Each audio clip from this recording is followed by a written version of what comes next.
So these are the stories that you need to know about today. Watch.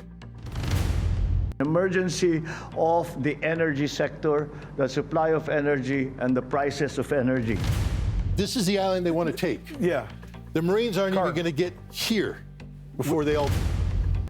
Yeah, this is, we're going to have all of those, and also we're going to have a conversation with a guest that they call Nostradamus, the Nostradamus of China. Jiang is going to be joining us here to talk about what's going to happen. Remember, he makes predictions, and he's usually right? He's going to be predicting what's going to happen in the future because of what's going on right now there in the Gulf with China. It's going to happen with Russia. It's going to happen with the United States, with Europe, Asia, all of it on the Sanchez effect. Let's do this. By the way, I should mention that our guest has recently been on with Tucker, and he's been on ABC, and he's all over the place. So it's really nice that we're going to be able to be joined by him in just a little bit. So, hello again, everybody. I'm Rick Sanchez. Let's get things started. Welcome to The Effect. Donald Trump's approval numbers are way down, 36%. So that means only about a third of Americans think that he's doing a good job as president. A third. Think about that. Sometimes it's good to be simplistic with these things. And more importantly, it means 2/3 of Americans then don't think he's doing a good job at all. And it also means that Mr. Trump is now officially as disliked as President Biden was. This keeps happening with American presidents. There is a consolation. He's doing better than European leaders. He's doing better than Macron in France. He's doing better than Starmer. Doing better than Merz in Germany, right? Way better, as a matter of fact. They're way below. And I should tell you this, too, because I think this is good for reference. Mr. Trump began his presidency around 50%, around 47 to be exact. But somewhere around 50% of the people in the United States were okay with him and thought he was going to be a good president and approved of him as president at the time. So what's pushed him down these, 11 points, right? 47 to 36? Well, Americans don't believe that this war in Iran is being fought for them. And what they sense is that the United States is already losing, or certainly not achieving its goal of a, quote, quick victory, which is what they were told. So President Trump, look, President Trump is not in a good place right now, and he knows that. So what does he do? What does he do? Does he back away from this mess that he's created? And, I mean that. He's created in the Persian Gulf. And does he admit that this isn't working and is not going well and hope that somehow he can talk to Iran and they can acquiesce? Or does he charge forward? Just, you know what? No, the hell with it. Full steam ahead. And let's escalate this war. Here's where the rubber meets the road. My sources, people that I have spoken to, and the information that I have used to prepare this report for you today, as I bring you this information, tells me it's the latter, not the former. In other words, he's charging ahead. I am learning, we are learning, that thousands of U.S. troops, most of them special forces, are already deployed and are going to be arriving in the Gulf this weekend, most likely ready to go. So let me take you through why I'm saying this and what my sources are telling me and what I have been told from people that I very much trust, some of which will remain anonymous, which leads me to believe to this conclusion that sometime after the market closes on Friday, after the market closes, the President of the United States will announce that U.S. forces are going to begin an operation or will have already begun that operation in the Gulf against Iran. So let me take you why I'm coming to this conclusion. First, and this is important, if you know the president, you know that this is a little weird. The president, Mr. Trump, this weekend was supposed to appear at a fundraiser in Mar-a-Lago. And he was going to be speaking at this conservative conference in D.C., in Washington, D.C., CPAC, where he goes every year. That appearance has been canceled, right? So he's canceling a fundraiser in Mar-a-Lago. He's canceling a speech he was going to give at CPAC, this conference in D.C. These are two things he usually doesn't like to do. The president loves fundraisers, and always has gone to CPAC.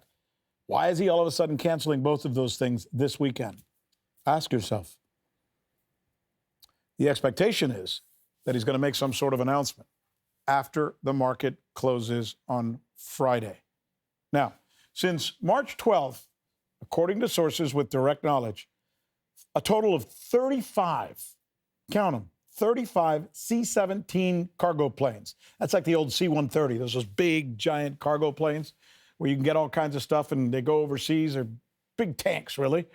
They have been taking off from the United States, from bases in Georgia, Kentucky, Tennessee, and Fort Bragg, California, among others. Yeah, here's a political story that talks about the fact that 3,000 troops are headed to the Middle East. But what they don't tell you are the specifics of where they're coming from, how many are actually there. My sources are telling me that these 35 cargo ships, planes, are carrying approximately 105 troops. Do the math.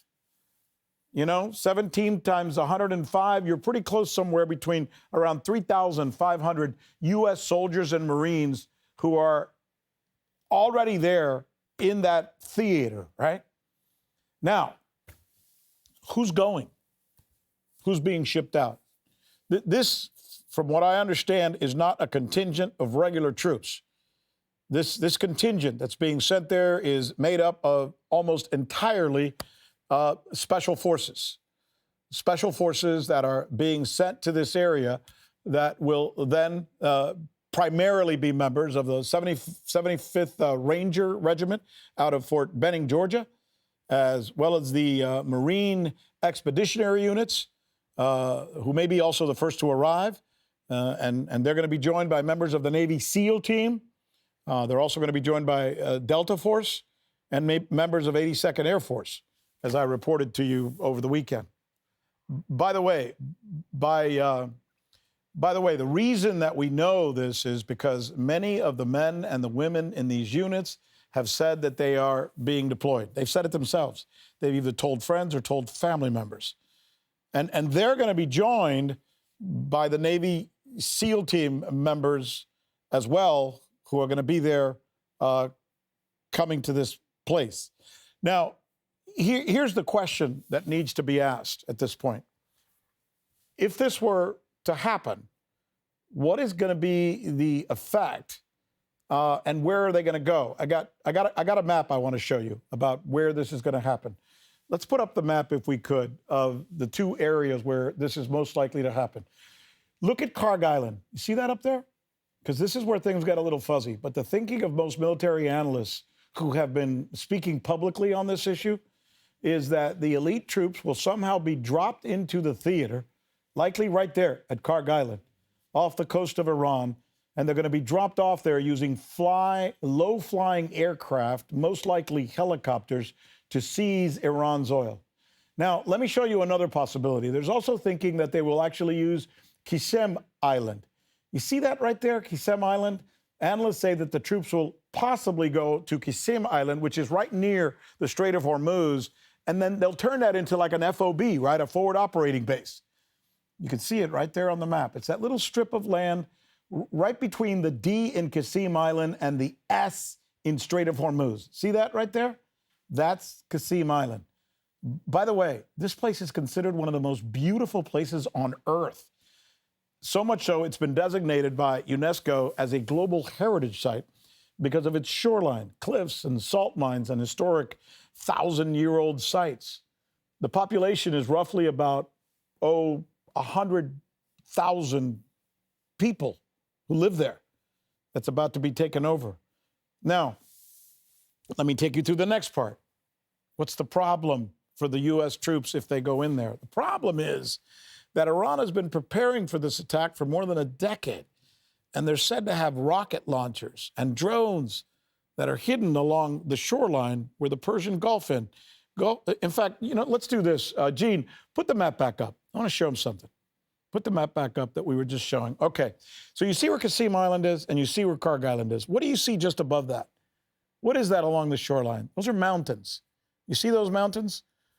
Those mountains are, according to reports, filled with hidden rockets, rocket launchers, drones, and everything that the Iranians have been hoping or thinking that they would have to use against some enemy at some point. And many of them are hiding underground for this exact purpose. Now, imagine being one of those Marines of the Expeditionary Unit who may be the first to go in, or the Rangers coming into this area, and you're being fired on from these rockets and drones that many of these guys don't have experience dealing with, like perhaps the Ukrainians do or the Russians do, since they've been in a drone warfare for some time. So it changes the game, and it makes people wonder what's going to happen. Is this too dangerous? Is this too risky? Is what people are asking. As a matter of fact, I asked Scott Ritter about this the other day when he was right here, and I took him over to the map, and he shows us why he thinks that this is not going to turn out well for these elite forces being sent into Iran. Watch. The ships come in this way, go right around that tip. Right. To come out, they have to come up, and they actually sail between two Iranian-controlled islands. That's the only exit channel. So you're going right between two islands where they have the missiles on them. See that coastline there? Yeah. Those are mountains. If you take a look at the video as the ships go by, the mountains, everything's dug in right here. There's a brigade here called the RF Brigade, 4 battalions, that they're not ships. They have the missiles. They've been training for 20 years to defend this strait. We're going to come in with 4 amphibious ships. Right. All right? As they come in, they won't make it past here. They'll get sunk here, get sunk here. We knew this in 2019. They'll get sunk here because of the other missiles. And we knew this in 2019. The Commandant of the Marine Corps, General Berger, issued the Commandant's guidance. And he said, we can't fight this war anymore. We put all our Marines on one ship, and as we get close in, we're going to get sunk. So we're not even going to, this is the island they want to take. Yeah.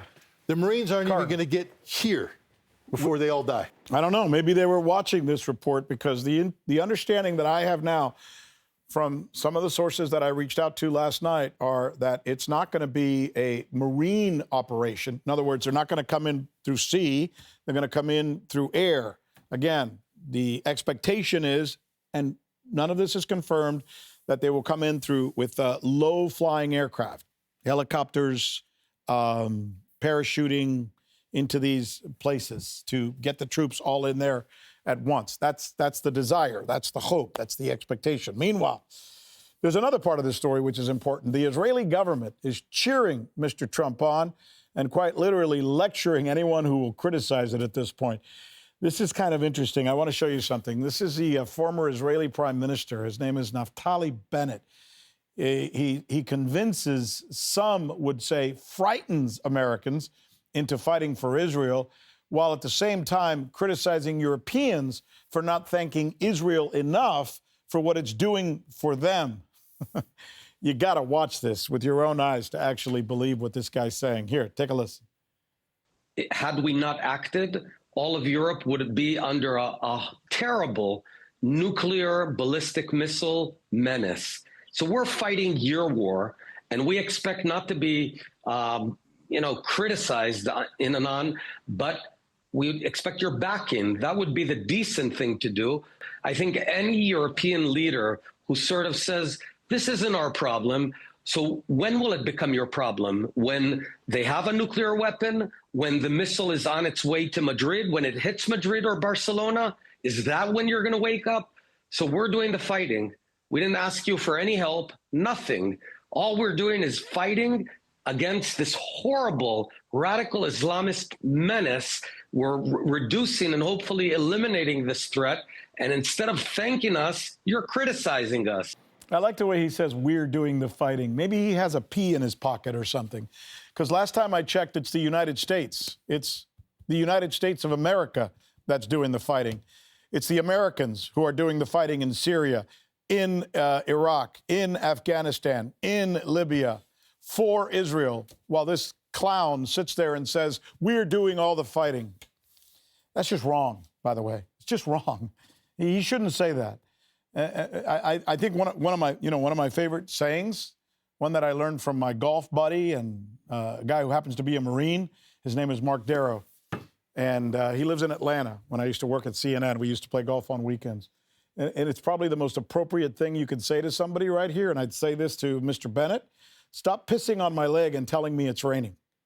Stop pissing on my leg and telling me it's raining, because that's what he's doing. By the way, Mr. Bennett, that guy you just saw right there, the Israeli former prime minister, that's the same guy who recently suggested that right after the U.S. troops are done in Iran, Israel will then instruct them to go into Turkey. He said it. You remember, I played it for you about 3 weeks ago. Yeah, he actually said, Turkey is next. I mean, anyway. So all of this seems to be coming to a boil. And joining me live, as promised, is Jiang Cheng. He is a Chinese educator who happens to be, by the way, and I think this is really important, known as the Nostradamus of China, because he's really good at making predictions, has made predictions many, many times, has his own YouTube channel, and is followed by tens of thousands, hundreds of thousands of people. By the way, he was just on with my friend Tucker Carlson and gave a great interview. Mr. Jiang, thanks so much for joining us, sir. Thanks for inviting me, Rick. So I guess I need to ask you first and foremost how you would predict this assault this weekend that seems to be forthcoming. How do you think this would turn out if it actually takes place? Well, as you laid out, every military analyst will tell you a ground invasion of Iran with only a few thousand Marines and possibly a few thousand airborne soldiers, Rangers, will be a disaster. Unfortunately, Donald Trump is a reality television star. And so what he's interested in is not strategy, but optics. He wants to create a narrative that the Americans are winning this war. Because right now, the whole world thinks that America is losing this war. So he wants to, with one knockout punch, basically decapitate the Iranian regime. And so I don't think he's interested in a long, drawn-out ground invasion, which could take months or years. He's hoping to settle this over the weekend, which is what happened with Venezuela, right? Remember, January 3rd, Delta Force swept into Caracas and abducted Maduro, and the war was over in only a few hours. So in Trump's mind, he believes that if he can pull off another great television spectacle, this war will be over, and then he can be the winner of this war. Well, I'm hoping that my Chevrolet becomes a Rolls Royce, but that doesn't mean it's going to happen. So obviously my question to you is, that's what he hopes will happen. What do you think is more likely to happen after this assault this weekend? So right now, we don't know how this assault will take place, but we have to remember that the U.S. military is very deadly and very efficient with these quick strikes. So we're going to imagine that if it happens this weekend, there will be aerial bombardment of the coast to knock out Iranian air defenses. And then the Marines and the 82nd Airborne Division will swoop into place. Now, analysts believe that they are targeting either Karg Island or, as you mentioned, Qasim Island, or maybe even a naval base near the coastline. But it's entirely possible that they will target all three all at once. It will be a multi-vector assault, almost like D-Day. Because that very much is what Trump wants. He wants fireworks. He wants good television. He wants to control the narrative. Yeah. But if he tries to control the narrative by maybe landing people on those beachheads, I was listening to you when you were explaining to Tucker during your interview with him that in many ways, this is the way Vietnam started. First, you go in just to do a wrap up, and before you know it, the whole thing gets out of control, and now you've got a hornet's nest that's been disturbed.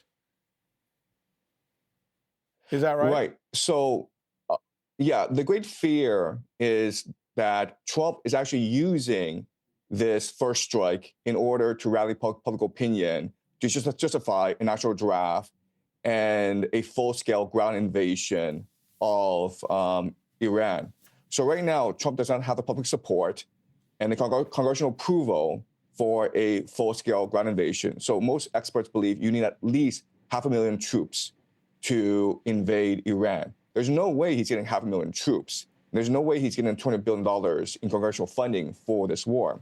So he basically needs to create a narrative, an excuse, maybe a false flag to rally American sentiment, right? So if the Marines go in, and there are two possibilities. Either they take Carg Island, and they're very successful, in which case everyone believes that this war can be won, or the Marines get slaughtered, in which case American patriotism takes over and they want revenge for what happened. So I think that is really the play. Not that they think that this first strike will decapitate the regime or force a surrender. What they're really trying to do is draw America into a long war of attrition with Iran. So you and I are just talking about what the United States wants to do. Now let me ask you from the other side. Let's look at it as if we were Iran. Iran is going to say, as soon as we know that you're doing this, yes, we're going to attack you. But beyond attacking you, we're going to do everything possible. You think the Strait of Hormuz is closed now? Wait till you see what we're going to do to make sure it's going to be closed for a long time as a result of what you're doing now. And we're going to hit the desalination plants in all of the GCC, or as the Iranians want to call it, the PGCC countries. This is just going to be I guess, a potential disaster zone to hear them tell it. What do you make of that description that they seem to be threatening us with? Well, I mean, the reality is that America right now is in a quagmire in Iran. America doesn't really have good military options because right now Iran is holding the global economy hostage. As you point out, Iran has a lot of strategic flexibility, right? It can choose to mine the Strait of Hormuz, completely close off the Strait of Hormuz. It has not done so yet. And it can choose to target the GCC countries, their energy infrastructure, and their desalination plants. So the great fear among the Americans is that the price of oil shoots up to $200 a barrel, which would just devastate the global economy, which would turn public opinion in the United States and around the world against Trump. So Trump is really desperate right now. At the same time, he's surrounded by advisors, people like Peter Hegseth, Marco Rubio, Jared Kushner, Steve Witkoff, who are war hawks. They've been lying to him all this time. And so they will encourage him and make him believe that a quick strike will resolve a lot of issues. Trump knows he's in a desperate situation, and so he's going to make a desperate play, even though, as you point out, it will probably not work out, and it doesn't make any strategic sense. Let me show you something that you were just talking about. This is the leader of the Philippines declaring a state of emergency because his country is running out of fuel. Take this, Gene. I think it's cut 3. It's an emergency of the energy sector, the supply of energy, and the prices of energy. President Ferdinand Marcos Jr. saying we're declaring a state of emergency in the Philippines. I'm hearing similar situations in Thailand, in Vietnam. What does this portend? What does this portend, Jiang? Sorry, Rick, but I hate to break the news, but this is COVID 2.0. Southeast Asia, India, Japan, South Korea, all these places are going to have to go into energy lockdowns. They're going to have to do work from home. They're going to have to ration gas. This is the reality because the world economy was built to be efficient, not resilient. For many years, people became addicted to access to cheap energy. And even if there were a ceasefire announced tomorrow, experts say it's going to take a few more weeks, maybe even many more months before the GCC can restore energy production to a level before this war started out. So the world economy is in a really bad place, and especially places like Southeast Asia, especially Thailand, Vietnam, Philippines, they should brace for the worst case scenario. And so what I'm hearing you say, and I think we should probably go through this again. I want to make sure that I'm hearing you correctly. You're saying we're already at a point of almost no return. And if this thing escalates to the point where what we just described that could happen this weekend really blows up by both sides, we will be at a point of no return for the global economy. Is that what you're saying? Right, that's exactly what I'm saying. And Southeast Asia is really the canary in the coal mine, because Southeast Asia, India, and Japan and China get a lot of its oil from the GCC. It gets most of its oil from the GCC. So we should see the pain first take place in Thailand, Vietnam, the Philippines, and then it's going to cascade across the world. Now, you predict things and you look at the future, and I think the way you're describing the future is that we will all live in a world where we're just going to have to get used to this. And you're not talking about 6 months down the road. You're talking about the future of the planet is that we're literally going to be in almost a new normal situation as a result of what we're seeing taking place in the Gulf. I think that's kind of what I heard you say the other day. Is that correct? And if not, please clear it up. Right. So my argument is that the unipolar moment, when America hegemony was dominant throughout the world, that was really unsustainable. It created the world that we live in for the past 20 years, when it was really cheap to fly around the world, when you could go to a supermarket and have any food from around the world all 4 seasons, when any middle-class individual could live the lifestyle of a Roman emperor. So we've been extremely blessed these past 20, 30 years in the American unipolar moment. But it was not sustainable because it relied on the exploitation of certain areas of the world, mainly the developing world. And it created a lot of corruption and inequality. And it strained the global resources. And so we're seeing a collapse of this unipolar moment. And now nations have to adapt to a multipolar world. And that often means, I think, to a focus on deindustrialization, where they move people from the cities, which are energy dependent, they depend on energy imports, and back to the countryside to focus more on agricultural work. Let's talk about this region by region and country by country, because I want to get your take on what's going to happen. So let's start right at the heart of the situation, and that is Iran itself. What do you think will come of Iran as a result of this conflict, where they seem, according to most military experts I talked to be either winning or at least in a draw right now with the United States? But what happens to Iran long term after this? I happen to believe that Iran is winning this war strategically, meaning that they have certain military objectives going into this war, and they have achieved all these military objectives, including controlling the Strait of Hormuz and forcing nations to pay tolls in order to access the Strait of Hormuz, including threatening the GCC nations to the point where Qatar and Oman are now siding with the Iranians, destroying American military bases throughout the Middle East, containing and disciplining and basically teaching Israel a lesson. So in terms of strategic objectives, Iran is doing a wonderful job. But the reality is that Iran is still up against 2 military superpowers, America and Israel, and they are destroying the nation. And we can expect that as Israel and America continue to lose this war strategically, they will become more desperate, meaning that they will target strategically Iran's civilian infrastructure, power plants, reservoirs, to make life very difficult for the Iranians. So we should expect massive destruction in Iran as this war continues. And much of the population will face tremendous hardship. At the same time, what this war is doing is rallying the patriotism, the national pride of the Iranian people. It is unifying the people. And also, regardless of what happens, the Iranians are going to maintain control over the Strait of Hormuz. And that is a major maritime choke point that will allow Iran to generate billions of dollars in revenues every year. Aren't they? And at the end of Go ahead, finish, please. I'm sorry, I thought you were done. Please finish your point.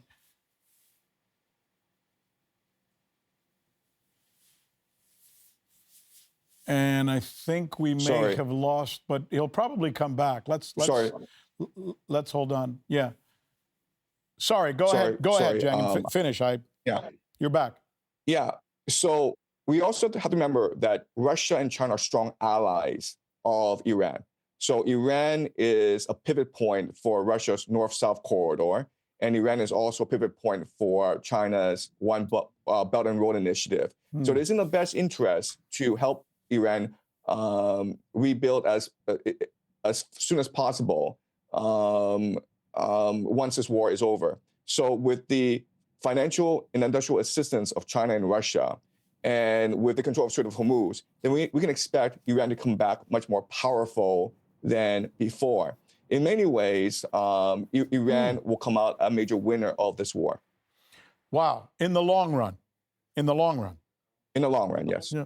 Then let's move to the other GCC countries. Let's talk about UAE and Oman and Saudi Arabia and all of the Kuwait and all of these Qatar and all of these countries. What happens to them? They must feel, right, like they were promised protection, but they haven't really gotten it. And I talk to my sources in these countries, and I get a sense they're very concerned for their own future right now. What happens in that part of the world? Right. So you could argue that GCC is really the main pivot of the American empire, meaning that the GCC sold its oil in petrodollars, making the US dollar the global reserve currency. And then it would take its profits and then recycle it back into the American economy, mainly into the stock market, mainly into AI investment. And right now, most of the American economy is run on AI investment. So if the GCC were forced to withdraw its investments from America and focus more on its own national development and national defense, then America would suffer economically tremendously. The GCC long-term has a lot of issues. It doesn't really have a military defense strategy. It was too reliant on the Americans. So once the Americans leave the scene, then these GCC nations will have to either depend on Israel or Iran for protection. Maybe nations like Qatar and Oman will choose to side with the Iranians. Saudi Arabia, UAE will side with the Israelis. But the future for the GCC is not optimistic because remember, for the longest time, they were a mirage, meaning that they were not economically viable entities. They didn't have access to fresh water. They didn't have access to agriculture. And they didn't have that much human capital. They were entirely reliant on expatriates for expertise. And now that this mirage has shattered, these expatriates are going to go home, and they're going to have to spend a lot of their resources on defense. And so long-term prospects for the GCC is very, very bad. Who are the biggest winners in all of this? Not just now, but looking forward maybe a few years as this thing continues to develop? Well, the two biggest winners right now in the long term are Israel and Russia. Israel, once America leaves, CENTCOM will be absorbed into Israel. So all these military bases, all this air supremacy the Americans have will be absorbed into Israel. Once America leaves, then Israel will automatically achieve its Greater Israel Project because it will be able to control the GCC. And this has been a long-term ambition of the Israelis for many decades, especially these religious fanatics that now control the Israeli state. And also we have to remember that Israel has always been the strategic hub and pivot of global trade. It will continue to be so even after this war is over.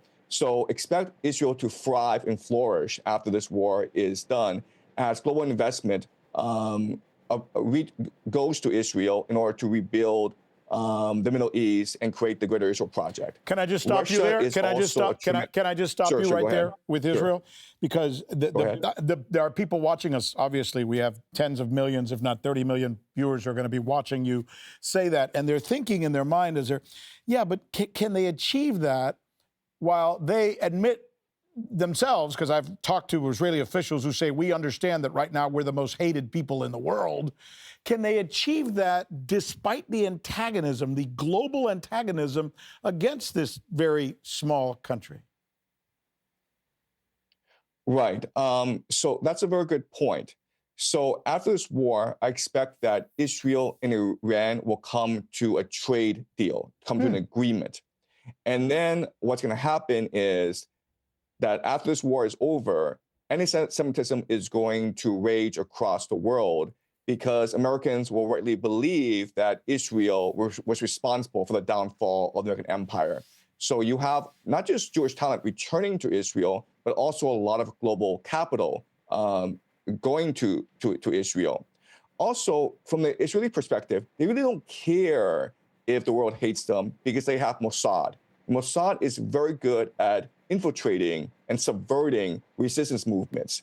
And so if anyone opposes them, then Mossad will take care of them. And that is what they believe they must do, because in the Jewish eschatology, in the fanatical Jewish understanding of things, they believe that the world will always hate them. And so they need to prepare for the day when the world unites against them. So unfortunately, you have these fanatics in power who are very fatalistic and who actually believe that anti-Semitism, the growth of anti-Semitism, the growth of global hatred against Israel, it will actually benefit Israel in the long term because it will unify the Jewish people and make them more reliant on God. The Jewish people will learn redemption and repentance, and this will allow God, Yahweh, their God, to support them in the final war between Israel and the world. Oh, it's disheartening to hear you even say it. You mentioned two countries. You describe Israel's situation. You said there was a second country that was the real winner in all of this. Who's that? Well, Russia is really benefiting from this war because as Iran attacks the global economy, the United States has no choice but to reduce sanctions on Russian oil. So the Russian economy will benefit tremendously from this war. Also, with the United States out of the Middle East, we can expect the United States will be forced out of the Middle East as this war drags on. Then Russia and Iran can build a closer trade relationship, establishing the North-South corridor, which will then allow Russia to access Africa, the Middle East, and Asia through Iran. And Russia will eventually win this war in Ukraine. Russia won this war 2 years ago. I don't understand why the Ukrainians are still resisting. But once this war is over, Russia will have control over 1/3 of the world's carbohydrates. And most of this food will be destined for the Middle East and Africa. What about, I'm just curious, the United States relationship with Russia? It's like on again, off again. It was horrible during Biden, bad during Obama, kind of neutral during Trump. And there seems to be out there this glimmer of hope that somehow the Russians and the Americans will finally be able to pull it back together. Do you see that in the foreseeable future? So right now, there's a civil war in Washington, D.C. between those globalists, Atlanticists, who have a racist hatred of Russia. For whatever reason, they believe that Russia is demonic and they must destroy Russia. And so these people will always hate Russia. But now you have a new group of people, MAGA, America First, people like Donald Trump and J.D. Vance, who believe that Europe, Asia is not in the American best interest. America should just focus on the Western Hemisphere. And these people are perfectly happy to come to terms with Russia. I believe strongly that at the end of the day, America First, MAGA, will win the foreign policy debate. And eventually, America and Russia will come to terms. A year, 2 years, somewhere down the road? Any sense of time on that? We are looking at the earliest, maybe 10 years. And the reason why is that this transatlantic alliance between these people who hate Russia in Europe and America, they're intent on sending NATO into Ukraine to fight Russia. So Europe will call up a draft eventually, and then they will mass a conscription army to fight against Russia in the trenches of Ukraine. I think this is suicidal. I think this is kind of productive. I think that ultimately this will destroy Europe. But for whatever reason, NATO is committed to a final battle with Russia in Ukraine. What is that reason? Why would they want to do that? You're right. It sounds suicidal. Well, there are lots of reasons we could look at. One possibility is this ingrained hatred of anything Russian in the European psyche. That goes back to the Cold War, and maybe even before then. But there's a deep-seated irrational hatred of Russia among the European elite. That's one possibility. Another possibility is that there's a sunk cost fallacy in that Europe has invested too much resources into this war in Ukraine. It's like a gambler in a casino who's lost a lot of money and who cannot leave the casino because he doesn't want to go home and be cursed at by his wife for the rest of his life, right? So they're kind of stuck, sunk cost fallacy.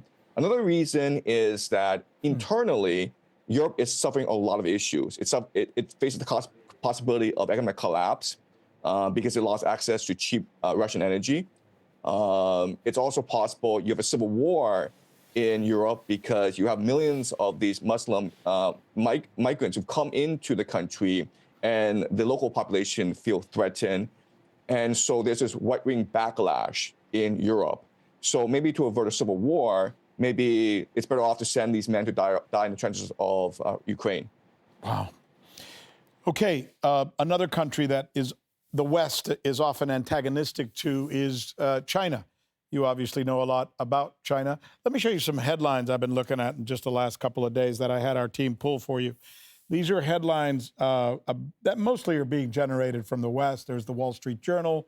Trump's ambivalence on Taiwan opens a historic opportunity for China. Taiwan is wary of China exploiting the Iran war. PLA vows stronger combat readiness against Taiwan. So you see what the message is here, right? All these articles that are coming out of the West it's just a matter of time now. Any moment now, China's going to invade Taiwan and take it over. And we all need to be very concerned. And Trump is dropping the ball. He's using all our forces over here, but he should be looking over there. That's kind of the message that's coming out of that. What do you make of that message, and what is the truth? Well, I think before, the possibility of an invasion of Taiwan was very low.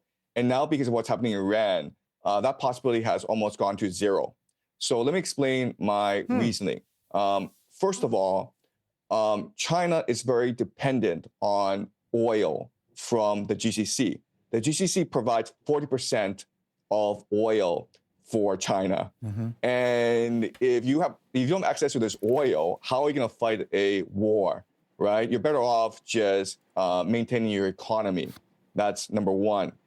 Number two is this war has shown the possibilities of asymmetric warfare, where the United States had super carriers, Abraham Lincoln, Gerald Ford. It had the world's best air defense. It had the best jet fighter planes, like the F-35.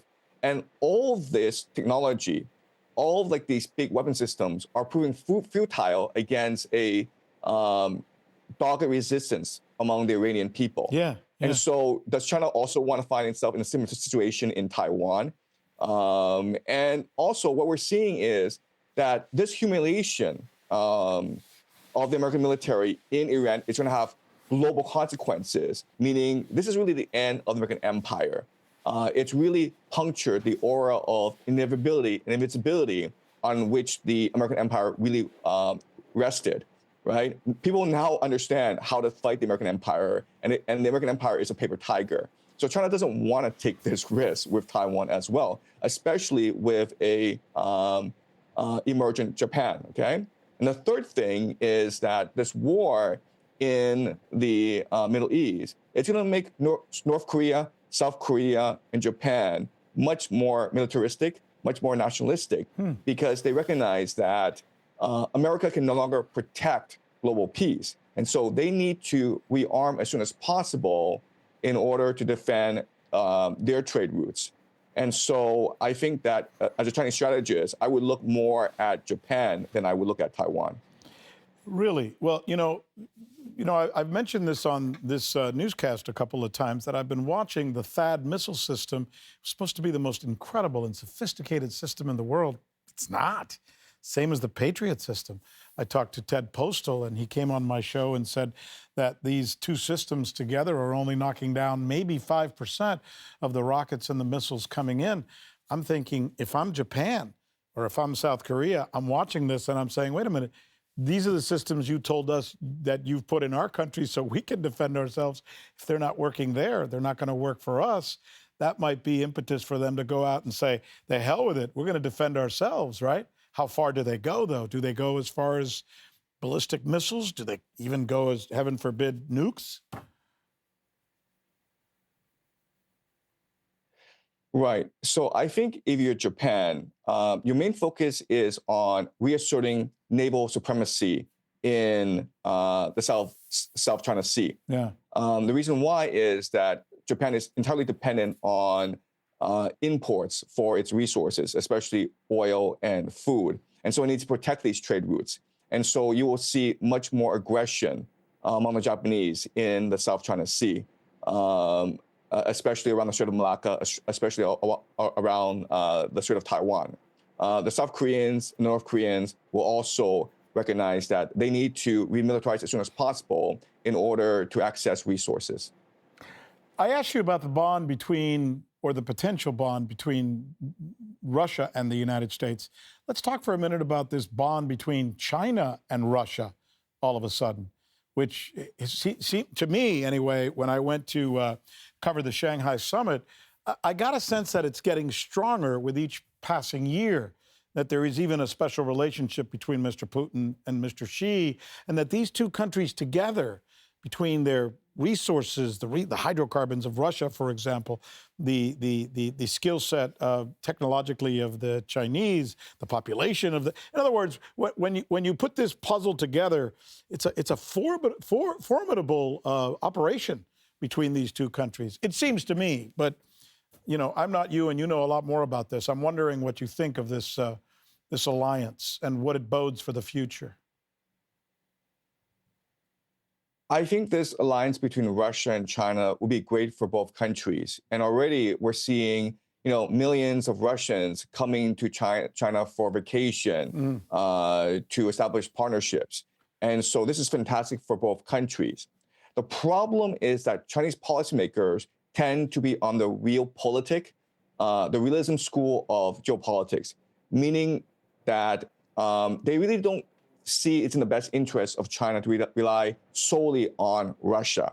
Because as this war in the Middle East develops, then China will rely more and more on Russian energy. And from a Chinese geopolitical perspective, that can be dangerous in the long term because it's possible that Russian energy itself takes a hit, right? So if you're China, your immediate response to this war in the Middle East is to establish as many energy trading partners as possible. And unfortunately, that means you have to negotiate with Americans because North America can possibly be a major supplier of energy to China in the future.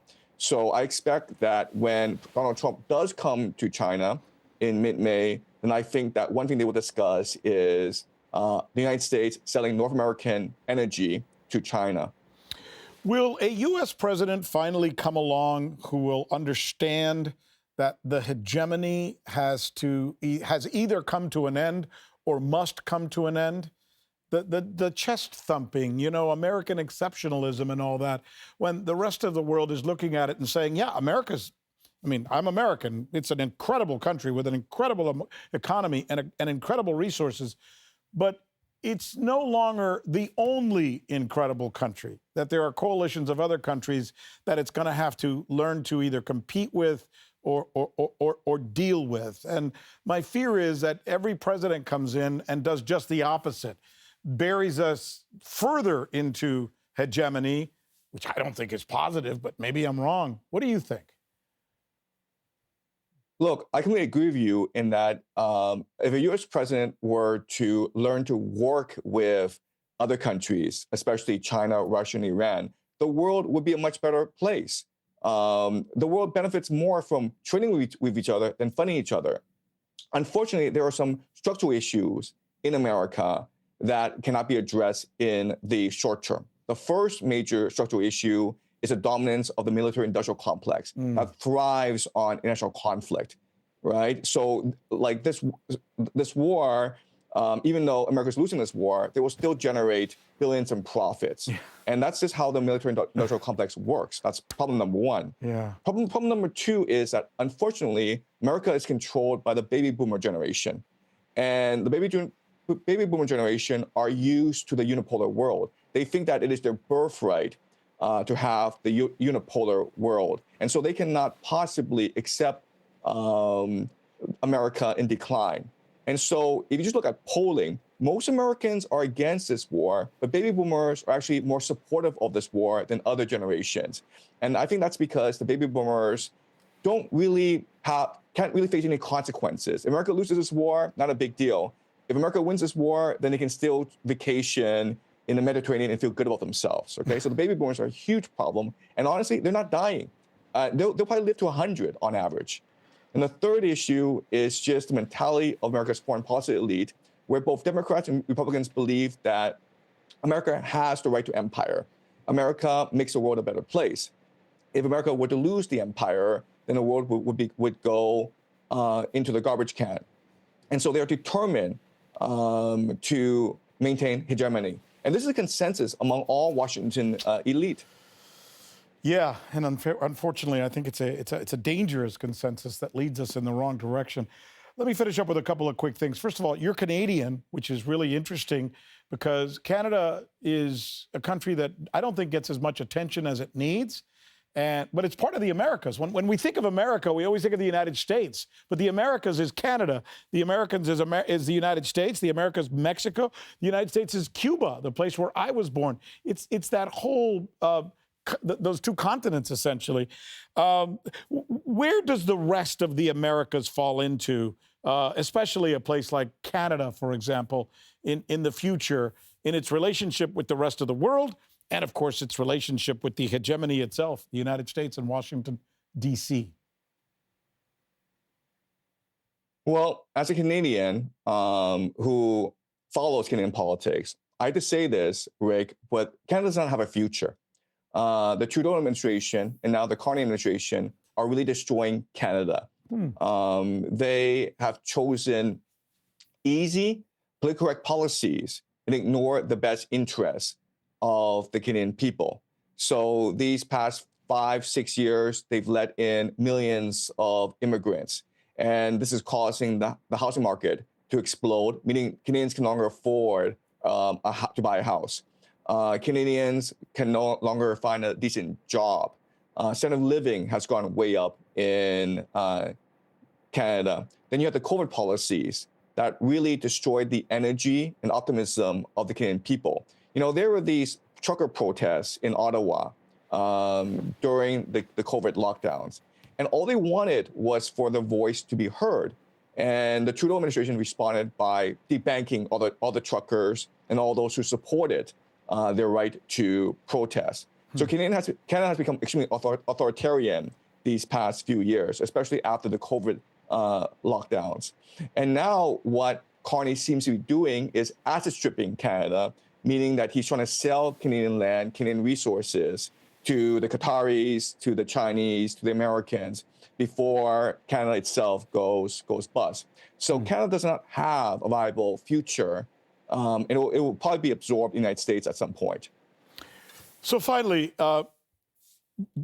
this is amazing. You're expanding my brain listening to you with all these areas of the world that you've broken down for us. Let's finish with what we have at hand, this situation where, once again, the United States is asserting itself in the Middle East. And one can't help but wonder, what is your final fine point as a futurist that we need to understand about this moment that we're living in right now, that we will all look back on maybe 3, 4, 5 years from now and say, that's when things changed? And what will that change be? Well, Mark Carney used a word during his World Economic Forum speech way back in January. He used the word rupture. And so we are living in a world of rupture where old institutions, old systems of belief are going to break down.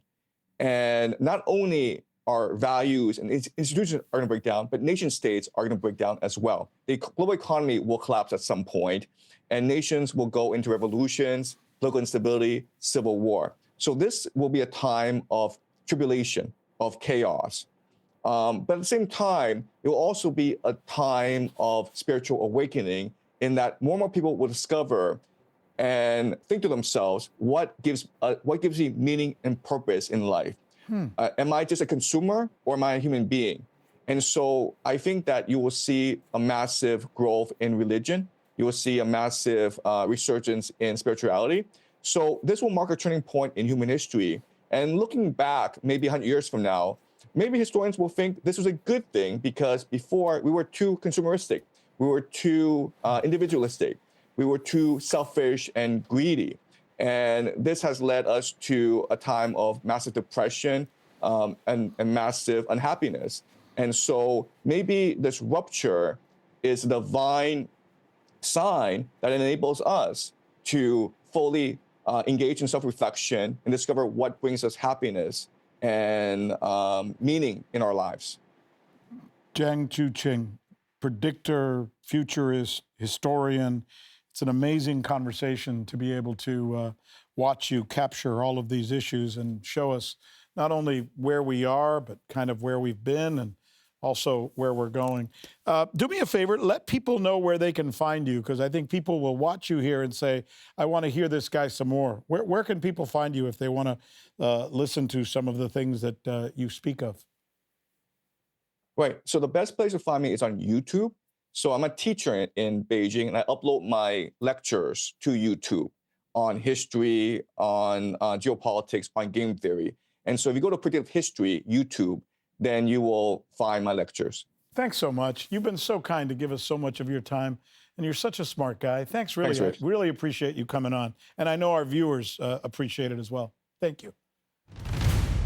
Well, as always, we appreciate all the feedback, and we want to tell you that much of what you see here, we're going to be posting. So you're going to be able to see it on BitChute, which we now have an association with. You're going to be able to see it on X. You're going to be able to comment. You're going to be able to listen to it and take me for a jog on Spotify. I love to go jogging with podcasts, not my own. But anyway, most importantly, thanks so much for being with us. And thank you for letting us into your homes. I'm Rick Sanchez, and we'll be looking for you next time.